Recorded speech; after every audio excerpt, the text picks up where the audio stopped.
Hello and welcome. Introducing Gemma Aguilar, lecturer, teacher, writer, pranic healer, and transformational author, reading her chapter entitled My Mom I Wish to Call My Own, from Pebbles in the Pond, Transforming the World One Person at a Time. Hi, I'm Gemma Aguilar, and I'm honored to share this moment with you as I read my chapter from the book Pebbles in the Pond, Transforming the World One Person at a Time. This book is a collection of inspiring and uplifting stories written by over 40 global authors, which will be launched all over the world on May 20th. And I'm proud to be part of this project and global movement. So my story is about my life as a kid growing up, and I wrote it because I want to show you how love and acceptance can heal all pain. How our thoughts can create a life that is fulfilling and greater than yourself. When you accept and appreciate what's present, what is, and you do your best and just let go and allow that greater power that's already within you, which will lead to unlimited possibilities that you believe you deserve. So let me read my story, which I dedicate to my mom and to all mothers. My mom I wish to call my own. I grew up without a father who I was told had died just before I was born, but with my mother whom I couldn't call mom. You see, I grew up calling my mom Tita, which meant aunt in my native tongue. She hardly brought me anywhere, unlike my older sister, and when she did, she introduced me as her niece. So she made me call her Tita in front of others. My mom was the breadwinner of her family of 12, many of whom stayed with us before going their own way. Everyone in the family knew Tita was my biological mother, yet I got pranks that she adopted me from a sibling, which explained why I was her niece. I remember when an uncle told me that mom tried to abort me after losing my father. At a time when this procedure was not medically accessible, but in vain. If that were true, then my life started with this death-defying experience, a precursor to other near-death incidents that I've been through. Whether it's real or not, I've always thought I was special. I was strong enough to save myself. Deep down, I wondered if I had done it so I could save her too. My older sister resembled mom, and because I looked like my dad, I thought the pain of losing him was the reason why mom treated me differently. Mom bought everything new for my sister, including the best cuts of meat, while I got the poor man's staple of fish and vegetables. Mom brought my sister to social events and gatherings while I had to stay at home. I didn't mind as I spent time with books and hobbies. I remember always being on the sideline, observing, trying to understand why I was different from everyone else. At school events and graduation ceremonies, either no one came for me, or there was suddenly an uncle or aunt that managed to pop up at the last minute. Yet, mom managed to attend my sister's graduation, or whatever event she participated in. I remember times when I was alone and hungry, and I had to fend for myself, like cooking an egg with chopped tomatoes. I learned to clean the house, do chores, and water the garden for hours since it was huge. I had hoped to show mom that I could do all these things, so she wouldn't have to work so hard in order to hire servants. When friends and classmates talked about what they did with their dad or daddy, mom or mommy, I kept quiet, as these were words I hardly uttered. I wasn't bitter about it or jealous of my friends. I was always a joyful girl who fooled everyone into thinking I had the happiest home. One night when I was 7, Mom came home after being away many days working as a model. My sister was sound asleep.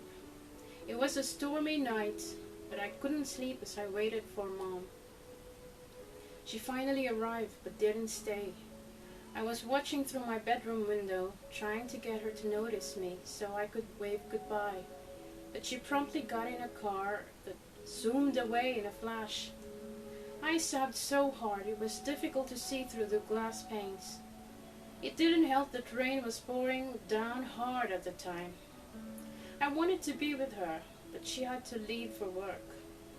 That was the longest time I ever cried. An episode I vowed never to let happen again. I promised myself that I would work hard so Mom would never have to work again. I resolved to let the future make up for what had been missing in my youth. What happened that night froze in my mind and motivated me to strive for a better life for us. It seemed as though Mom's work deprived me of ever spending time with her, so I treasured every second she was home, putting on her makeup while I sat beside her, waiting to assist her, like rinsing out a sponge, filling containers with water, changing water, opening lids, helping her glue on her false eyelashes, spraying her hair, zipping up her dress, and so on. I watched in fascination how she could transform her looks. She was beautiful without makeup, and with it she was sensational. The few times she traveled with us were unforgettable, though short-lived, as she would leave soon after we had arrived at our vacation home. Yet I didn't focus on what might have been or how I wanted it to be. I accepted my different life situation as there was nothing I could have done, nor could anyone, to change Mom or her circumstances. It wasn't like something I had and lost that I should feel sorry about. Instead, I resolved not to repeat the cycle if I had children and to change it.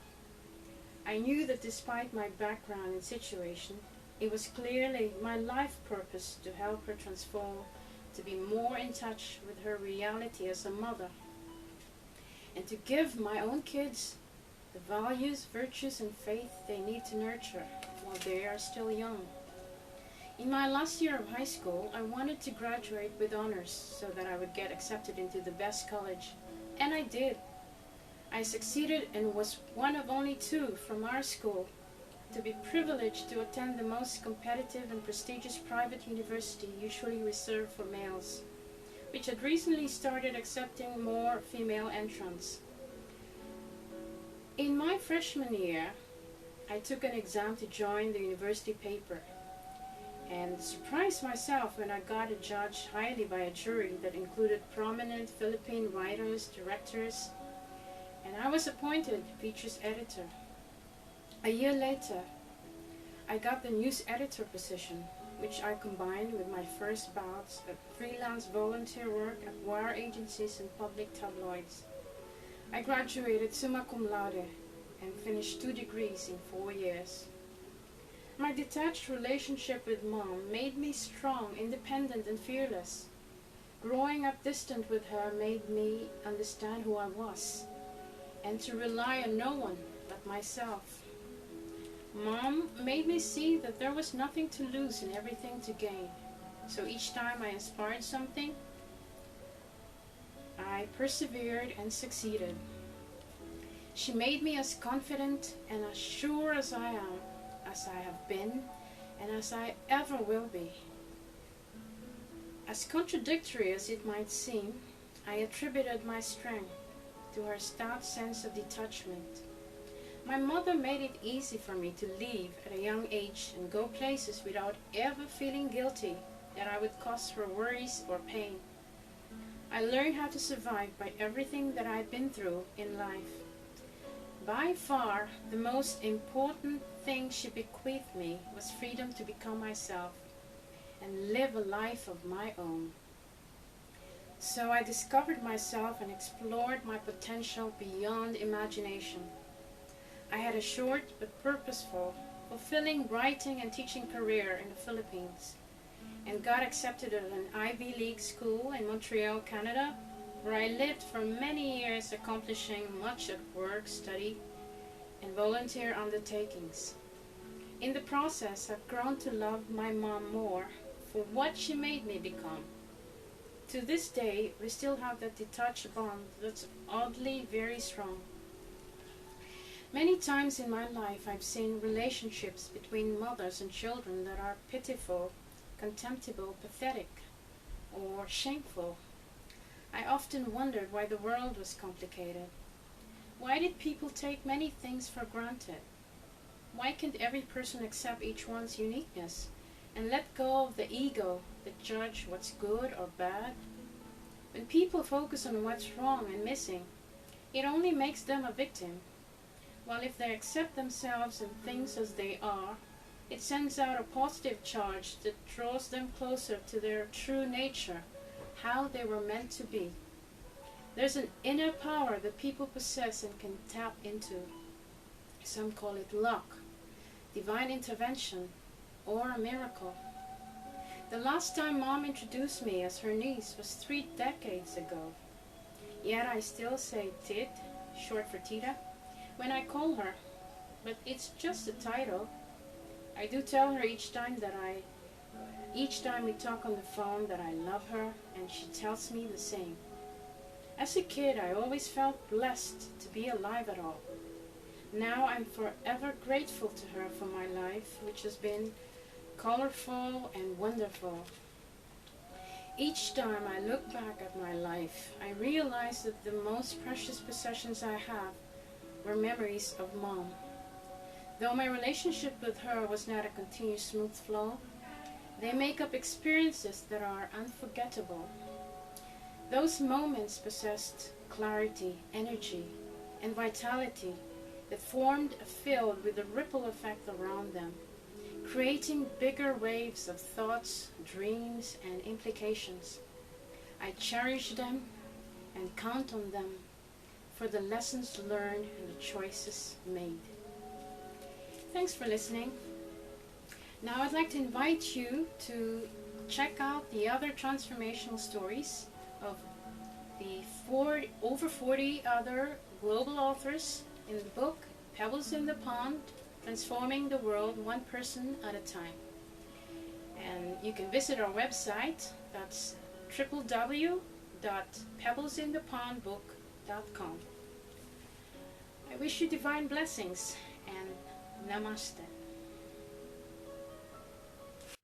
Gemma Aguilar, lecturer, teacher, writer, pranic healer, and transformational author, reading her chapter entitled My Mom I Wish to Call My Own, from Pebbles in the Pond, Transforming the World, One Person at a Time.